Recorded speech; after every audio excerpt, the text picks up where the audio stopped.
Good evening, everyone. Thanks for joining this American Inspiration event presented by American Ancestors and 10 Million Names. I'm Margaret Talcott, Director of Literary Programs, the creator and producer of this author series. All of us behind the scenes are delighted you're with us tonight in the land of American history, Black history, and family history. On your screen is the schedule for our hour-long event. Soon, author and professor Judith Giesberg will be on screen discussing her book, Last Seen: The Enduring Search by Formerly Enslaved People to Find Their Lost Families. Following her presentation, which will include illustrations and also some audio clips, she'll be joined by our guest moderator, author and historian Tera W. Hunter. Professor Hunter will pose some of her own questions. Then, as the program winds down, she'll ask some of yours. So please, if you have questions, enter them into the Q&A button at the bottom of your screen. Tonight's event is being recorded by my colleagues in American Ancestors Brew Family Learning Center. Their video will be shared in the hours ahead with all registered attendees, more than 500 of you. Look for that email, particularly this week at the beginning of Black History Month. We welcome you sharing tonight's video with colleagues, friends, and fellow family historians. Of course, the real education and awareness comes from reading tonight's featured work. Copies of Last Seen can be purchased through our partners at Porter Square Books in Cambridge, Massachusetts. As you order on the bookstore's website, input the code AMINS26, and your book will come signed by the author on a bookplate. These special copies can be sent to you, your friends, or family anywhere in the United States. If you appreciate what you learned tonight, the wealth of knowledge, insight, and history, you can dive deeper into these remarkable stories, the mystery and the sad history of families pulled together and trying to come back together. Pulled apart, rather, and trying to come back together. Please consider buying Professor Giesberg's book. Now, for some background on tonight's guests. Judith Giesberg is Professor of History and Robert M. Birmingham Chair in the Humanities at Villanova University. She is the founder and director of the Last Seen Archive and the author of several previous books on Civil War history, including Army at Home and Emily Davis's Civil War. Tonight's featured book, Last Seen, was named to NPR's Books We Love 2025 list, and it's a finalist for the 2026 Gilda Lehrman Lincoln Prize. Tera W. Hunter is the Edwards Professor of American History and Chair of the Department of African American Studies at Princeton University. She is a specialist in the 19th and 20th centuries, focusing on gender, race, labor, and Southern history. She's the author of Bound in Wedlock, Slave and Free Black Marriage in the 19th Century, and also the book To Joy My Freedom: Southern Black Women's Lives and Labors After the Civil War. Both are multi-prize winners. She's written opinion pieces for the New York Times, The Nation, Hammer and Hope, The Root, Washington Post, and others. She's a native of Miami. On a personal note, I can tell you that Professor Hunter's work, her research, and her book, Bound in Wedlock, which you also need, you need to read this. All of these are referenced often in Judith Giesberg's book, Last Seen. So these two have a lot to talk about. Indeed, Professor Hunter is, as my colleagues say, one of the preeminent scholars in Black family history and Black families research. We're so lucky to have both these expert academicians with us tonight. So, Professor Giesberg, welcome, and let's start right in. I hope all is well down in the Villanova area, and we really look forward to hearing from you. So over to you. Thank you, Margaret and Kathleen, and particularly Professor Tera Hunter. Thank you all for being here tonight on the opening of the paperback edition of the book. I'm really thrilled to have the opportunity to express my gratitude to Professor Hunter, whose work really has shaped mine and really the field of African American history. So I'm very honored to be here with Dr. Hunter and with all of you. So I will get my slides started. So I'm here today to talk about this book, and I'll get right started. I'll get started right away with something to sort of get us to think about the stories told in the book. Fiction of Polly McCrae, Looking for Her Children. Mr. Editor, I wish to inquire for my children. Balaam was the oldest. Winnie was the youngest. Annie came to Texas and is dead. Balaam was sold to Gilbert Shivers in Simpson County, Mississippi, on Silver Creek. I was sold to his cousin, Henry Berry, and was brought to Texas by James Oatman.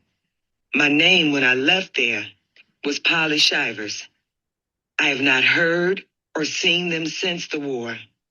Address me at Houston, Texas, care of Reverend R.R. Roberts, Mrs. Polly McCrae. The 4 million enslaved Americans who went free at the end of the U.S. Civil War yearned to know what had become of their loved ones from whom they had been sold away. I've just written a book about their experiences. I call them Freedom Generation, a term I borrow from a historian named Ira Berlin. Their experiences were varied and diverse, but there was one thing they had in common. Everyone was looking for family and kin. Everyone had lost someone. And into the empty spaces these disappeared people had left behind, their loved ones poured their names. The men and women who had promised not to sell them and then did, and the names of places where they had last seen them.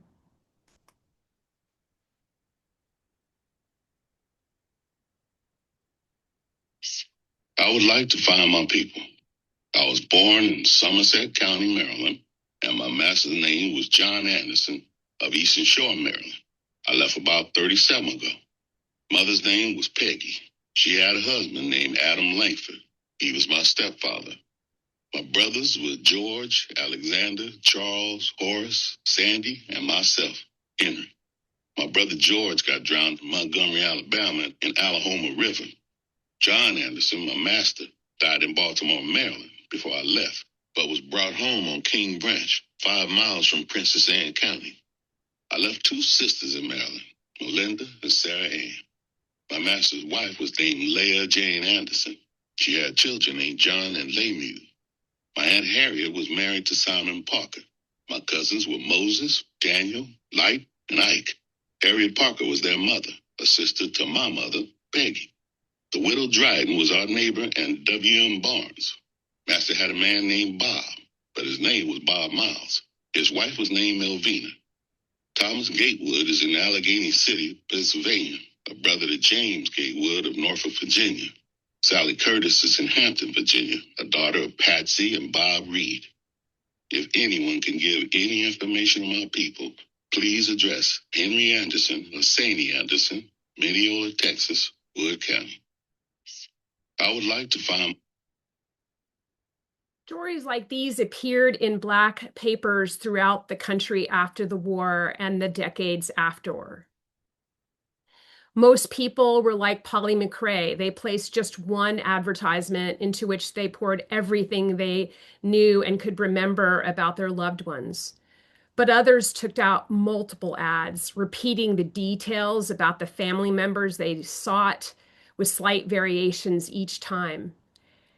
Henry Anderson was one of the latter. He told the story of the family in Maryland that he'd been taken from in a variety of ads. They wrote to the papers, many of them affiliated with churches, because these Black institutions stood at the center of freed people's post-war search for family. They wrote to agents of the federal government, to United States Colored Troops soldiers, Freedmen's Bureau agents, for instance. But because there was no federal agency assigned to the work of family reunification, The names of these federal officials rarely appear under their signature line. From Houston, Polly McRae enlisted the help of a pastor in her search for her children. And in Mineola, Texas, Henry Anderson counted on the support of his nephew, Sandy. Among the generation of Americans who came free during the Civil War, if you weren't looking for one of your people, you were helping others look for theirs. Of course, many were doing both. Stories like Polly's and Henry's fill my book Last Seen. The most important message I hope people take away from the book is this. Millions of enslaved Americans who became free during the Civil War had survived unspeakable violence, both physical and emotional, had been sold from their mothers, children, fathers, siblings, or had been sold from them. They had been told to expect not to survive the forced march to Texas or Georgia or Mississippi, Louisiana, or to see their loved ones again. Yet they survived, and they continued to hope, and they loved. When the Civil War was over and the institution of slavery finally came to an end, these 4 million Americans walked forward into freedom. Many were displaced from their homes, and even when they weren't, they had immediate pressing needs. They needed food, shelter, medical care, and the work. And they wanted desperately to find the family members who had been sold away from them. Over the 40 years of America's domestic slave trade, roughly 1820 to 1860, at least 1 million people were taken from their loved ones in Virginia, Maryland, and North Carolina, other East Coast slave states, and were sold to slave marketplaces in New Orleans and Galveston. They were wives, husbands, brothers, sisters, and children. Each one changed hands several times, moving between buyers and sellers in a dizzying series of transactions until they landed in the cotton fields of the Mississippi Valley. They didn't expect to survive, and they were told they'd never see their loved ones again, but they didn't listen, and they never gave up hope that they'd see their families again. They held on to the details about their loved ones and to the names of the people who had bought and sold them. And they recalled vividly the time and place where they had last seen them. And when the war was over and they were finally free, they walked into the offices of the Black newspapers that were opening up throughout the post-war South to tell their stories. They placed advertisements calling out to their loved ones, letting them know that they still were alive and hoping to hear back that their families were alive as well. The story on this slide is Rachel Cotton's family story. Cotton wasn't always her name, though once she had been Rachel Marshall, perhaps before that Weaver, like her mother, Maria Weaver, who she searches for in this ad. The first wave of advertisements began in 1865, the last year of the war, and they continued for decades. Indeed, as late as the 1920s, freed people were still placing ads in the newspapers seeking loved ones who they had not seen in decades. The ads give us tantalizingly brief snapshots of epic searches for lost daughters, sons, mothers, wives, husbands, and kin. And they offer testaments to the communities freed people built in the post-war South. The schools where they learned to read and write to the papers with their own advertisements. The churches where every Sunday Black pastors read aloud ads from people like them, perhaps even some that they knew from the old place, ads from people who might be looking for them. You can explore these advertisements at the website informationwanted.org, a free and open access archive that my students at Villanova and I have been building since 2017. We have more than 5,000 of these ads in the collection, 5,070 last time I checked. Each one is a family story told nowhere else. Informationwanted.org serves as a crucial resource for Black Americans who trace their ancestry to Freedom Generation. As of this time last year, the site had registered more than 18 million hits by nearly 400,000 visitors. Perhaps as you were listening to the opening ads that were read by professional voice actors at the very beginning of this presentation, you were struck by the details included in them. The names of people and places and the emotions that both McCrae and Anderson attached to those names, and the hope and the anticipation. You may also have been thinking about how hard it would have been for them to find someone. And of course, the road to reunion was littered with obstacles. Much of the infrastructure of the post-war South had been destroyed, for instance, and although slavery was now outlawed, former slaveholders sought to hold on to its prerogatives. It's likely that many people like Polly and Henry didn't find their people, yet even so, some did. In fact, from the tiny East Texas town of Mineola, Texas, Henry Anderson, whose ad we heard at the start, managed to find the family he'd been sold away from in Maryland. And in the book, you'll meet others who did. Hagar Outlaw of Raleigh, North Carolina, for instance, and Emmeline Skipworth, originally from Kentucky, lately from Battle Creek, Michigan. And you'll meet people who didn't.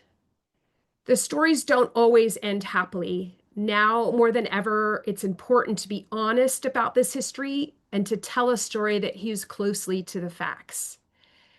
Slavery ended in 1865, but the people who had survived the institution worked for the rest of their lives to put their families back together again. The family separation that they suffered was not just a moment in their lives, it shaped all the moments that came after. The trauma of being abruptly taken from a parent, for instance, could stay with a child for the rest of their lives. It could affect their development, make it difficult for them to hold on to memories or to make new ones.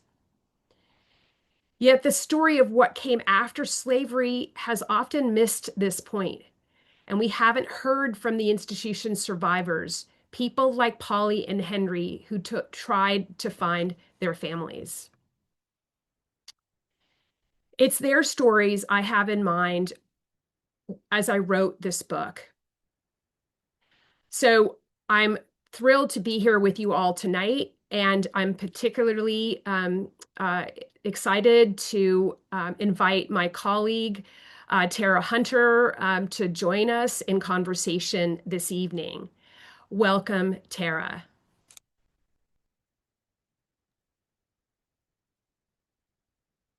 Good evening. How are you, Professor Giesberg? Great to see you. I'm well. How are you, Tera? I'm so pleased to see you. I'm doing great, thanks. So, how about we talk a little bit about the process of writing the book? I mean, you mentioned that you and your students, which I love when students and faculty collaborate, created this really important database of ads that you found in the Black newspapers, mostly in the Black newspapers. And you mentioned that you have about 5,000 and still counting. And so how did you go about deciding what to focus on in the book, given that you had such a large database of ads? Thank you for that question. So I early on in the project, with a group of students as an activity, we coded the ads based on who was searching for whom, and we tried to get a sense of trends in the advertisements to see what were the most sort of common searchers and searchees. And so I sort of divided up in my mind when I started writing the book I wanted the book to represent what we were seeing in the archive. So I selected sort of topical subjects for the chapters of the book. The most common searchers and searchees was sort of the first sort of wave of planning for the book.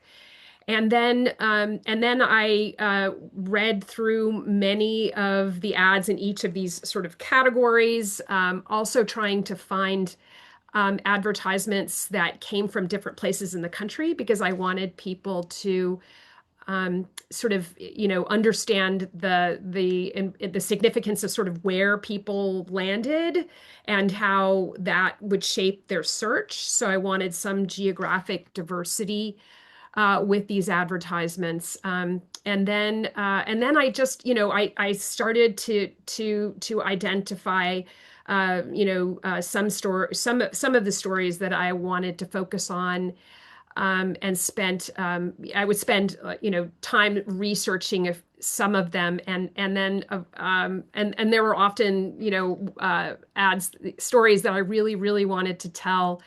But as I began to search in the other extant records, the census and city directories and other kinds of records like that, I often had to make hard choices sort of midstream as I was writing to give up on a story because I couldn't find enough other sources that I thought could tell this story with integrity. So there were a lot of really hard decisions that I made as well. Yeah, and actually, I was going to ask you about how you sort of put together the research in terms of, starting with the ads and then also then having to look at other kinds of primary sources to broaden out the stories of the people that you were uncovering, the stories of their lives, their families, their experiences during slavery, after slavery ended.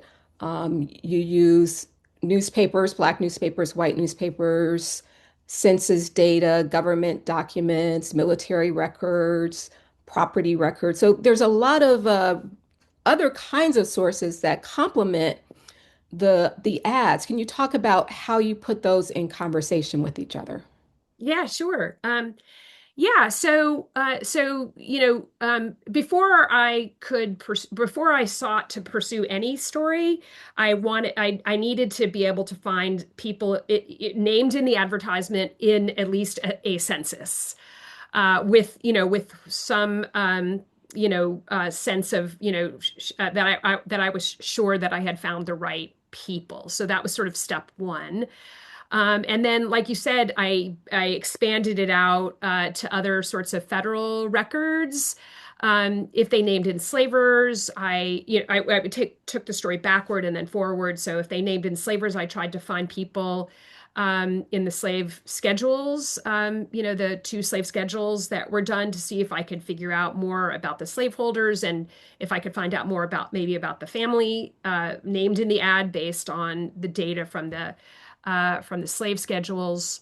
And then taking the stories forward, there were a few people in the book they showed up in the pension records. So when a subject of the book fought for the United States colored troops or were related to somebody who fought for the United States colored troops, then I looked to see if anybody applied for a pension, either for a disabled soldier or for a widow or for both. And those are, as you know, right, and other people who've studied African American history know the pension files are very, very rich files for understanding family life and are really great sort of narratives of people's lives, and those came in super handy. And then anything kind of local that I could learn, the Skipworths in Battle Creek, Michigan, for instance, where Sojourner Truth winds up, and so are there ways that I could sort of fill out the local story as well and position the subject into that local story that became useful too. Yeah. You mentioned the Civil War, and I wonder if you could say a little bit more about that period. I always talk about it with my students in terms of it being a moment when all kinds of documents come to the surface to reveal the lives of African Americans under slavery that weren't as visible before as a result of the war and the federal government's, engagement in the South and presence in the South and all the kinds of documents that were generated. What was that period like for you to research? And I know you've done lots of work on the Civil War aside from this book, so I would love to hear more about that. Yeah, well, I mean, and from your book, right, viewers or people who are attending tonight know that, that for enslaved couples, right, coming into union lines gave them an opportunity to register their marriage or to be married, which of course produces documentation of marriages that had existed for years, for decades even, but then were, Mhm. sort of federally recognized, and then creating sort of a federal record of these couples and their marriages and even their children. But also, as when they registered for aid through the Freedmen's Bureau, right? Then you also get them, you also find them in the records of the Freedmen's Bureau. Um, when a soldier who I write about in the book is in a black regiment that survived, of which some people survived the Fort Pillow massacre. There's also an investigation, a congressional investigation of what happens at Fort Pillow, where other survivors give their stories, and those documents, like you said, Tara, are useful moments because of the sort of that moment of the war having produced, federal feet on the ground and documents that we can use to trace people beyond their ads. Mhm. Okay. Um, let's see. What about before I move to, I do want to get in some questions from the audience. So I'm going to ask you one more question because apparently lots of people are writing questions in. So, one of the things I really found striking about the book is the way that you caution against sentimentality in thinking about these stories of, family members lost, sometimes family members being recovered, finding their way back to one another.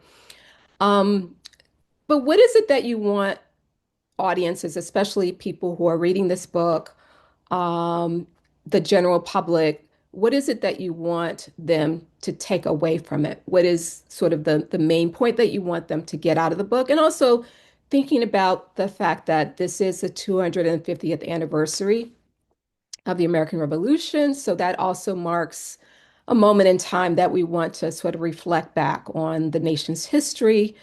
Um, what do you think the implications are also in thinking about that anniversary for the work that you've done? Yeah, sure. Yeah, and thank you for that question. In particular, one of the things that I wanted to be very, conscious of and intentional about was not choosing stories to feature in the book that I knew ended with the people finding one another again, with a reunion. So I was very conscious of that and the selection process. In fact, I was so careful with it that my editor at some point in time asked me if I was actually avoiding those because, right, because I really didn't want to put my finger on the scale and write a book that to my mind, recreated some of the stories being told about separated families in white newspapers in the late 19th century, which I talk about in the book, right? White newspapers wrote human interest stories in the papers where they talked about enslaved people, formerly enslaved people who had been separated, sort of running into each other and finding each other and living happily ever after. That was the story that made it to white readers' attention, right? Was a story of a happy ending. And so as I wrote the book, I was very careful about that and wanted to make sure that I told stories that I could tell. I chose stories that I could tell, but that I didn't know if they ended. I didn't choose them because they ended happily. And so I talk about that in the book because it is difficult to know of our 5,000 ads, how many people, it's impossible to know how many people, right, found their family members again. We know that it's really common, to pick up a newspaper and find these advertisements. We know that reunion stories wind up in fiction written by Black authors. Charles Chestnut, for instance, writes a story about a man who finds his wife at the, toward the end of, well, as they're elderly at the time, but they find one another again. So it's not an uncommon story to find people finding one another again. But I also just wanted to make sure that that people that that I didn't misrepresent what uh, I sort of didn't use the sort of weight of this 5,000 ads to make it sound like these are 5,000 ads that talk about people who who lived happily ever after, because we don't know. On the other hand, right, the reason I wrote the book is because as we created this archive and we traveled, around the country talking to Black genealogists, the question that they always wanted to know the answer to was, did people find each other again? And of course, we don't know, right? The answer was always like, we have the advertisement. Unless we follow the evidence, we don't know. So what I thought I would do is try to find the answer to that question for at least 10 people. So I did that. But then I guess the other thing, this was a much longer answer. I'm sorry, Tara, than No, you no, it's probably perfect. got Keep yourself going. into. But the other thing I think is important is that even when people find each other again, it's not entirely, even that is can be fraud. And your own work really made me think about this a lot, Tara, when I was writing the chapter on marriage, those were the of the ads represented in the database. There are fewer people looking for husbands and wives than there are looking for children and other relations. And I talk about that in the book because I think even, finding a long lost husband or wife after many years can be very complicated. There are many things that happen in the years between. There are other marriages, there are other families, there's a change of, people grow older, grow mature, grow apart. So even searches that end with reunion are not necessarily, all happy.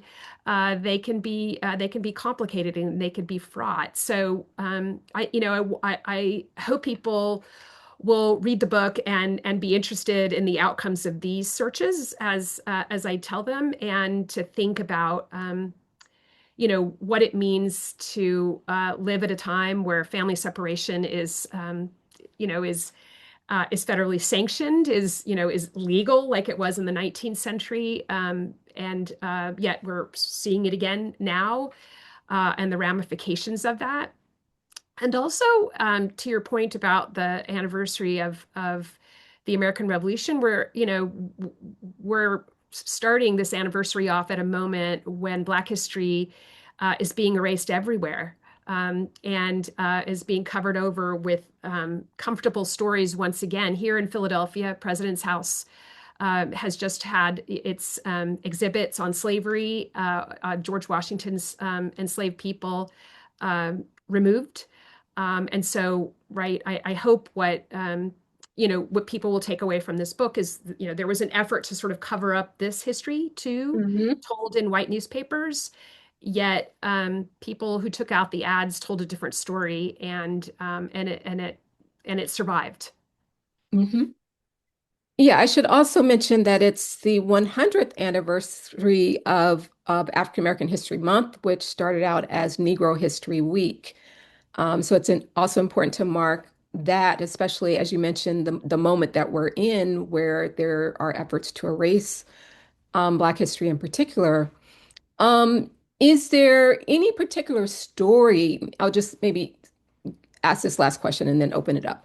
Are there were there any particular stories that you found yourself wrestling with for whatever reasons, because they were puzzling or traumatic? But those stories that really lingered with you in terms of your research endeavors, your thought processes about the project. I had a lot of unsolved mysteries, cold cases that I put aside, and that I hope I'm sort of going back to them slowly but surely now, of people whose stories I thought were just so compelling, and I really want to come back to them. There's a story of a woman who's separated from her family when her family is on board a ship sailing from Virginia to New Orleans, and there's a rebellion aboard the ship. And I tried valiantly to try to figure out if I could how to tell that story, and I couldn't do it. And so there are a lot of stories like that that I think are really compelling, and they really focus on resistance and resilience, and I really wanted to tell them. But I needed to sort of educate myself on a very different source space than I was familiar with. So Mhm. there were those, and then there are stories that just really stick with you because they're so heavy. The story of Henry Tibbs in the book really was really difficult one to write. As a child separated from his mother, was very, very hard to write. And that one, I think, even after I had sort of stopped working on that one and moved on to the other stories, it stayed with me, and it continues to. hmm Okay, great. So let me take a look at the questions that you are getting from the audience. Okay.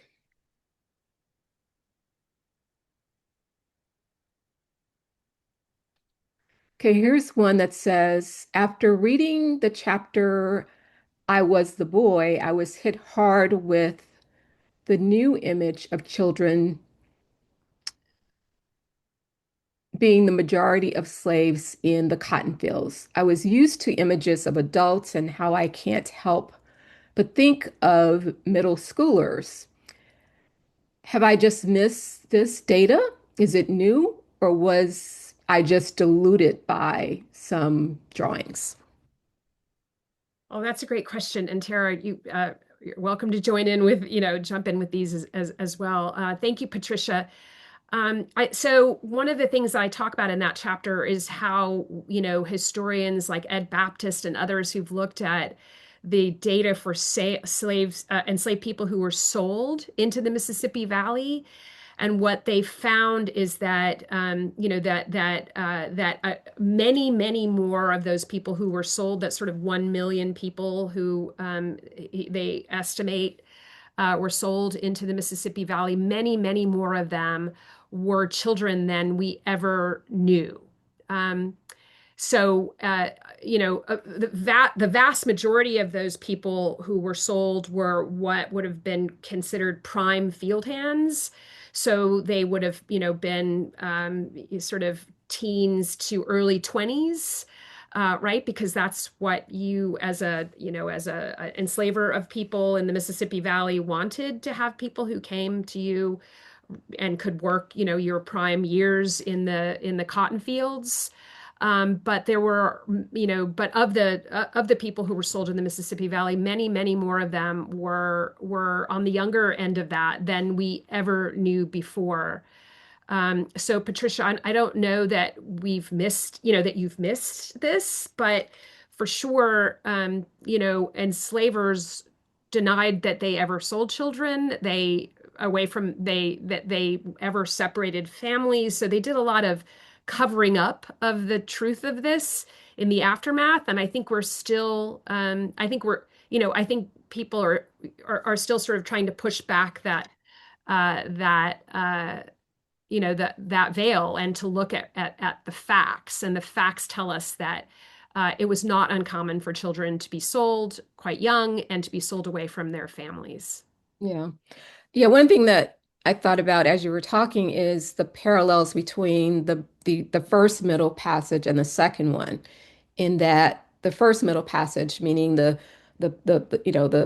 transatlantic voyage from West Africa to the Americas, what we know about the people who ended up, alive and on the other side of the Atlantic is they were mostly young. And so we know that they were mostly young, um, and and lots of women as well. Adult men made up the largest, number in terms of just, from one demographic, but the combination of women and children made up the majority of the captives. So it's very kind of a very similar pattern that we see in that domestic slave trade that really peaks in the antebellum period. Okay, here's another question. The cost must have been too expensive for most to place an ad. It's amazing so many people did. Do you know how much an ad costs during those times? Sure. Thank you for that question. I think it's Barbara.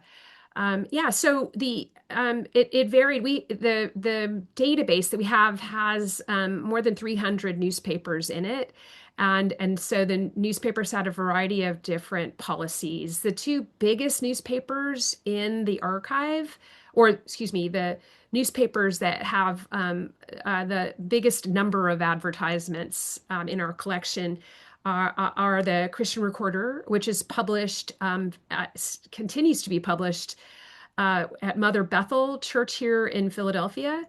And the other one is the Southwest Christian Advocate, which was also a church paper, Methodist paper that was published in New Orleans.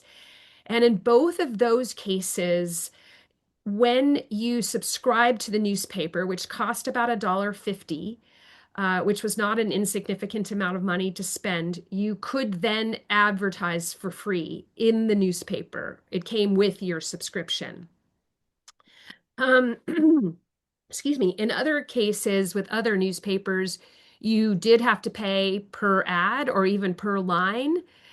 So the cost could be, could actually be even, greater than the $1.50 that you might, a subscriber to the Christian Recorder might have paid to have their ad placed. And in those two newspapers in particular, they were church papers that were edited by pastors, by Black pastors, who were also very much interested in helping people find their families. So they became part of the search. So they actually, actively sort of solicited these advertisements and encouraged people to write into the papers. But yes, it did cost a lot of money, for you to place an ad like that.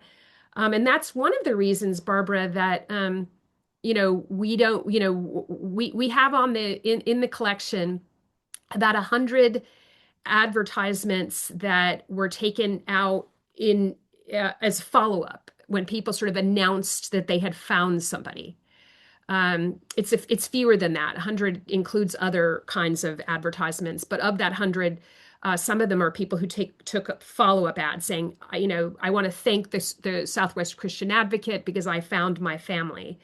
But as you can well imagine, people wouldn't, having scraped together enough money to place an ad and to go search for people, which also could cost money, of course, they weren't likely to put the money together to take a follow-up ad. So that's one of the complicating factors that we have in answering the question about how many people found each other, because it did cost a lot of money. Mhm. So here's a follow-up question to what you just answered. What factors, features in the person's background led some to take out ads compared to those who did not? What percentage of former enslaved people took out ads in this fashion? That is a really good question. And I don't know, I don't have an answer to the second part of that question. I know that we've got 5,070 of these ads, and we're still finding them. When we first started, we thought we'd find a few hundred. It's turned out to be a much bigger phenomenon. So I don't know what, of the, 4 million people who were free, I don't know what the 5,000 represents. Does it represent the full corpus of people who were searching and taking out ads, or not? Certainly it doesn't represent everybody who took out ads. One thing I would say, and that might help to answer that question is go to the site and look at the maps. We have two different maps. One of the maps is a map that shows you the ads over time. So it's a slider map. You can sort of pull a slider across and you can see the way the ads appear across the country over time. And you can see more and more advertisements being placed, for instance, in the sort of interior of the country. Late in the 19th century, when you've got Black newspapers appearing in communities, for instance, in the Mississippi Valley, the Southwest Christian Advocate begins to publish in the 1880s.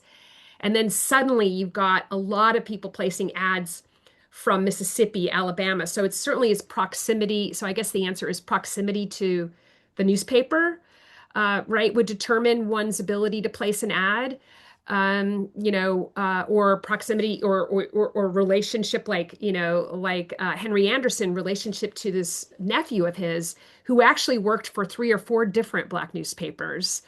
So he lived in this teeny town of Mineola, Texas, that had nothing, not even its own railroad stop for most of their life, but he had this nephew who worked for Black papers, and so that got him into the papers. So it certainly helped when you had access to a Black newspaper, or somebody who had access to a Black newspaper.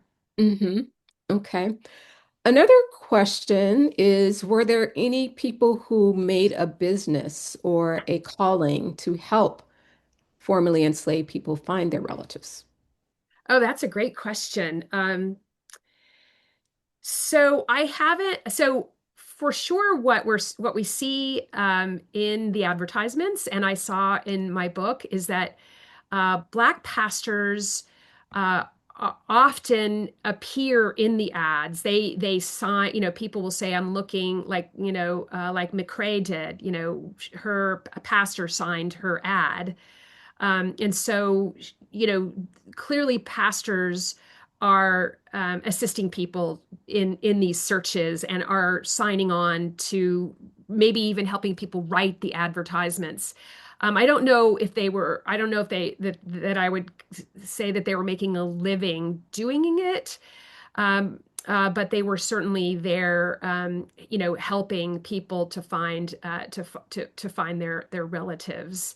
I think of people who we know, and I think, Tera, you talk about this as I believe, and then a colleague of mine, Brandy Bremer, who's looked at women who are applying for pensions, wives of U.S. colored troops, soldiers who are applying for pensions. There are a lot of pension agents who are out there helping people apply for pensions, and they're certainly sort of making a living doing that.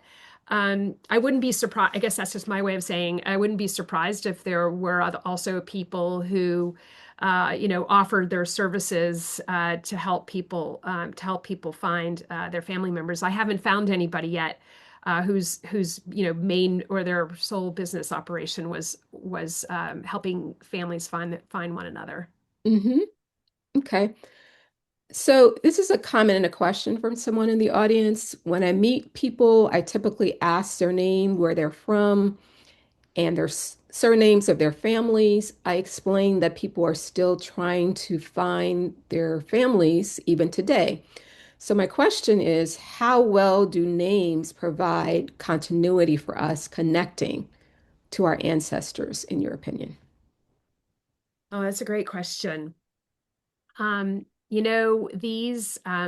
These advertisements, I think, bear witness to the effort of freed people and free people to intentionally name, them, choose their own names, to choose their surnames, to change names, or to keep them as a way to find, to connect with and to find family. Many of these advertisements, people will name not only the sort of name at which the name that they were given by their enslaver, they'll give two or three other names, and then they'll say, but today I go by this name. And then as you read the ad, as you do more research, you see why, they've selected certain names to keep them connected to somebody, or to reject family that was forced on them, as far as sort of the former enslaver. So yes, I think that I think that's a really important part of this project, that the database that we've created, and I hope I've captured some of that in the book as well. Mhm. Okay, and here's a question I know you can answer. Do you have any idea of the percentage of people who actually found their families? Yes. So with all the caveats that I've offered this evening about this, just if we just sort of look at the numbers in our database, right, which is one snapshot. We have 5,000 ads, and we have just over 100 of them, in the collection of the 5,000. Just over 100 of them are people who are announcing a reunion. So if that number is representative overall, that's a really low number. That's like 2%. Um, but again, based on the question that we just had a couple of moments ago, that, we don't know unless they take up a follow-up ad, or that we do the research to try to find if they found one another. We won't know the answer to that question. Mhm. And even after people did find somebody, they continued to search. The advertisements are for lots of people. They are a testament to kinship ties that go beyond sort of a nuclear family. People are looking for not only a wife or a husband, they're looking for nephews and nieces and uncles and aunts. So the search continued beyond reunions. Okay. So here's the last question. Can you talk about the spread of newspapers? How many in Texas? How about Chicago? And how long did this searching go on? Um, yeah, Yeah, we'll end it there. yeah, sure. Yeah, definitely go and check out the website, and so you can see it in this very fancy map that I did not create. We got somebody who knows how to do this, so you can actually see that in action on the site. But there are Black newspapers in every single state where we've searched, I'm pretty sure we've searched at all the extant states that existed at the end of the Civil War, and those that came into existence afterwards. Well, no, that's not true. We didn't look at the states that came into existence afterward. We just looked at all the extant states. And we've found Black newspapers. A lot of them were very short-lived. They would last for maybe, a few issues. And so we've tried to find those. Those are hard to find. Or even a couple of years. Not all of them are like the Christian Recorder. None of them are, or the Southwest Christian Advocate, that had a long run too. So we have found newspapers in nearly all of the states where we've looked. And in answer to your question, when we first started, the other part of your question, when we first started talking to Black genealogists about the archive, I remember vividly, thinking at the time we thought we'd find a few hundred of these, and we'd be really happy if we could ever reach like 500 or 1,000. And then I remember a genealogist standing up and said, "Did you look in the Chicago Defender?" And my breath caught, because I thought, wait a minute, that doesn't even start publishing until the early 20th century, and there's no way that we're going to find any ads in the early 20th century in the Defender, and yet we did. So we have ads that appear in the early 20th century, and there's, at that point, we sort of think, we're not entirely clear when these separations are about slavery necessarily. Some of these might also just be Great Migration or the sort of larger Black diaspora operating here. There's some overlap in time, but we've included any that mention anybody who could have been enslaved in the collection. So it's pretty broad, and it goes on for a long time. So thanks for that question. Okay. Well, thank you so much for your contributions to this literature, and it's really a great book, and I'm glad that people are being given the opportunity to hear you talk about it. Many thanks to both of you for this illuminating and really useful conversation. What I haven't been sharing is that folks are saying that they can't wait to go into this database and see one gentleman has started his DNA research and wants to couple it with your book. Both of you, thank you so much for this help and for your insights, and Judy for your presentation. As we do for all our authors in the American Inspiration series, we have asked Judy to read from her book, an extended reading. So we're over to you for that. We look forward to hearing this. Great.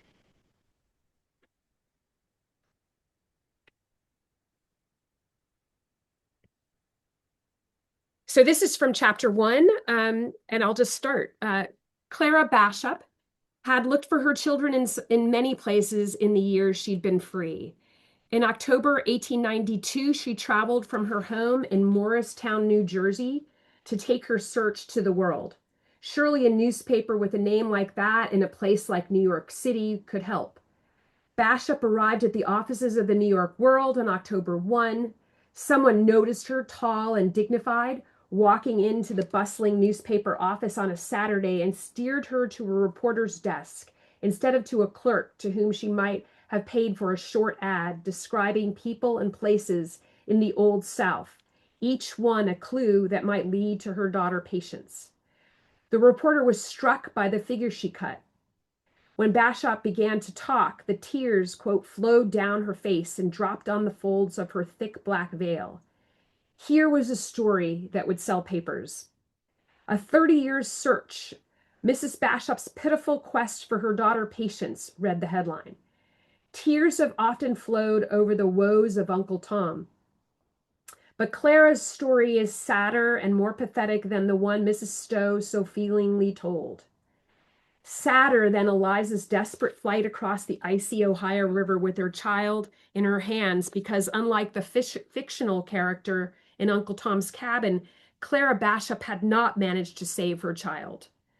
More pathetic because she was a real person sitting across from the reporter, crying as he wrote down the story she told.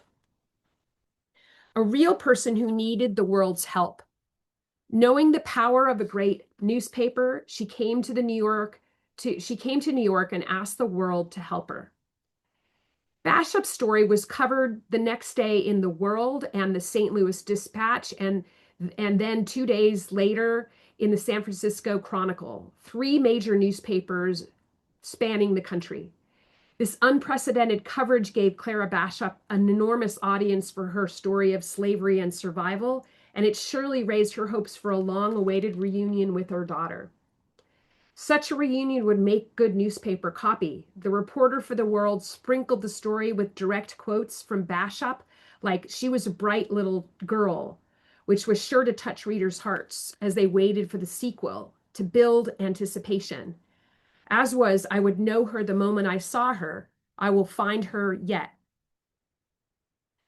The reporter described Clara as tall and slender and with a face that shows the refinement which the colored women in the aristocratic old families of the South so often possessed. If the reference to Bashop's aristocratic features was meant to imply her mixed race, then the reporter silently acknowledged the routine rape of enslaved women, again without laying any blame, as had Stowe in populating Uncle Tom's Cabin with light-skinned enslaved women, like Eliza, who was described in the book's opening pages as having, quote, a finely molded shape, a delicately formed hand, and a trim foot and ankle. The World reporter's reference to Clara Bashop's refined features, what writer Caroline Randall Williams has called rape-colored skin, tapped into white readers' obsession with mixed-race women. If Bashop's appearance wasn't enough to elicit white readers' sympathies, the author repeated the endorsement of her current employers in Morristown, New Jersey, a bedroom community for wealthy New Yorkers where Bashop lived and worked at a boarding house, and where she was in charge of one of the most important departments. And then there was her motherhood. Clara Bashop's 33-year search for patience surely was evidence of the universality of mother love. The world concluded that a mother's heart beats just as strongly in the humble bosom of a slave, as they said, as in the hearts of the paper's white readers. Although Bashop was a free woman and had been for more than 30 years, the reference to her praying, begging, and weeping collapsed its distance in time and place between late 19th century New York City and mid-century Virginia, locating Bashop in the same space as the unfortunate Dick Christian, who became involved in debt and whose slaves were placed on the block. Dick Christian was not a villain in this story. In spite of her dignified presentation, though, Bashop was not a victim. She was scarred and traumatized by losing her patience. In the world's telling of Clara Bashop's separation from her daughter, slavery was scrubbed of meaning. It no longer held the power to explain what happened to Clara, Patience, and millions of other formerly enslaved people. It was rather that these things, a man's debt, the auctioning of human beings, the separation of mother and child, happened to people, but not because of them. But of course, separating families was a central fact of slavery. Mothers and daughters, brothers and sisters, wives and husbands were routinely sold away from one another. It was what made possible the settling of the cotton frontier of the Mississippi Valley, from which people like Dick Christian could become rich or lose it all or both. Investing in slavery and slave-produced cotton. Prime field hands, that's what people in their late teens and early 20s like Bashop were called, because they could pick a lot of cotton in a place like Mississippi, and because selling them brought a good price to a Virginia family like the Christians. Of course, people at that age were also likely to have children, to have claimed for themselves a family with an institution that denied them the privilege. With family came a sense of belonging, and in slavery, one belonged only to the master. So while enslavers might condone or tolerate slave families, they saw the ties between family members as loose and easily cut. Slaveholders did not always recognize the market value of children who were too young to work the field, so often children were not sold with their mothers, fathers, or older siblings. They were sold separately, like patients. The reporters at the World were not interested in these facts about slavery. Middle-aged Patience was a lost girl, as the story called her, repeatedly, as if she had simply wandered off, and her mother deserved pity for having kept up her search for so long. By the time Clara Bashop's account of slavery and survival had been co-opted by the New York World, the picture on the left, looking for a human interest story about an old slave woman's faithful search for her daughter, white papers everywhere were publishing similar stories that threw a thick blanket of nostalgia over the history of slavery. The forgetting, the cover-up began in the stories white newspapers and magazines told about the past, reinforced in public places where statues, plaques, and monuments to enslavers appeared. Many years later, to these was added a flag associated with this time, but really a product of a later one that flew high over Southern Capitol buildings. Schools and U.S. military bases were named for men who had raised arms against their country in defense of slavery. By the 20th century, many layers of forgetting lay on top of experiences like Bashop's. But at first, there were words that seemed to be telling the same stories with crucial differences.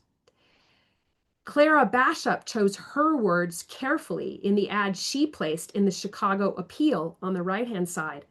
She named both of her children, the man who separated her from them, and the last known places. Just click this so you can see it. And the last known places for both Patience and John.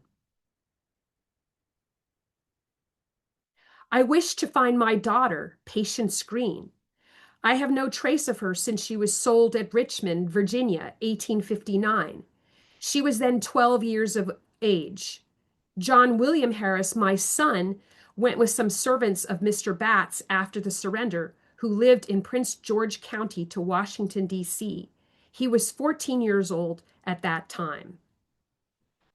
She said nothing in her ad of Christian's debt, if that was what it made him decide to sell Clara and Patience, nor of her seeking help from her enslavers in finding her children. Nothing about the 30 years search that so captivated the author of the World account. Bashop did not use adjectives meant to elicit sympathy or pity. She asked appeal readers to contact her directly if they had information that would be useful to her search. And she added a 3-word caveat, a postscript, to the clause identifying the man who had sent her away from her children, who had exercised his legal right as an owner of people to sell them at his convenience.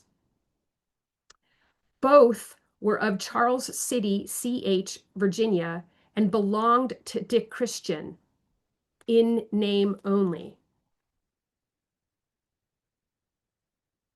Clara Bashop's 2 children did not share her last name. Perhaps they never had, or of their whereabouts she knew little, and much of the rest of the family's story is unclear. But about one thing, Bashop was very clear. John and Patience belonged to her. They always had. Thank you. Thank you, Judy. What a remarkable reading. And we are so grateful to you for shining a light on Black history, on family history, on America's history. These stories are so important. Thank you. A reminder to our audience, copies of Judy's book, Last Seen, can be purchased from our partners at Porter Square Books in Cambridge, Massachusetts.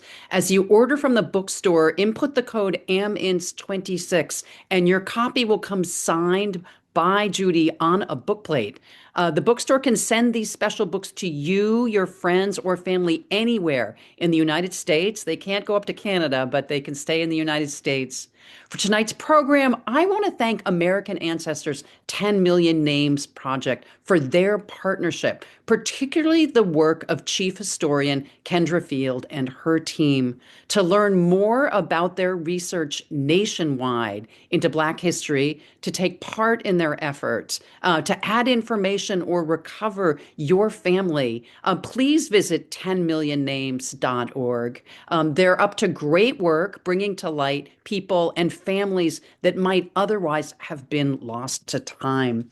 So do check out 10millionnames.org. We at American Ancestors are delighted to have co-presented tonight's book talk with 10 Million Names. If you're in the process of researching your family, my colleagues are here to help you. Free to the public, you can chat with one of our genealogists. You'll see on screen some of the many educational programs our Brew Family Learning Center hosts, aimed at building your knowledge and your techniques for research.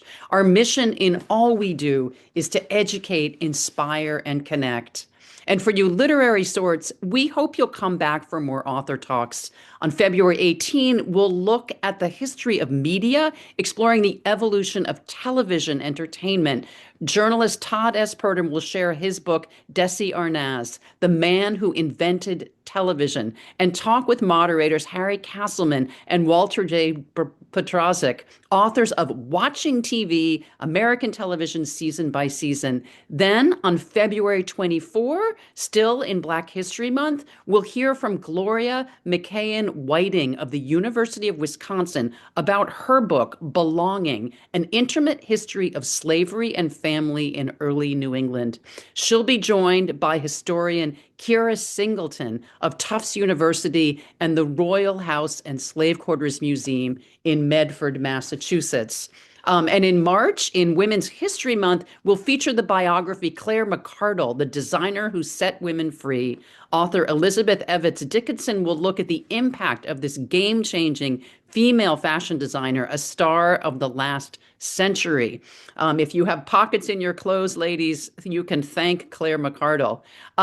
The author will be joined by Petra Slinkard, Chief Curator and Curator Fashion at Peabody Essex Museum.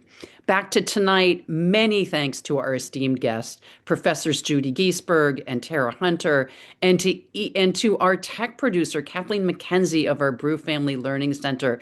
Thanks also to our audience this evening. We appreciate your interest in America's history, the good, the bad, and most important, the true story, as has been discussed tonight. We're glad that you're with us on this exploration. We thank tonight's speakers, and we hope to see you again. For now, a very good night to all. And again, Judy, thank you. Tera, thank you. Bye now. Good night. Good night.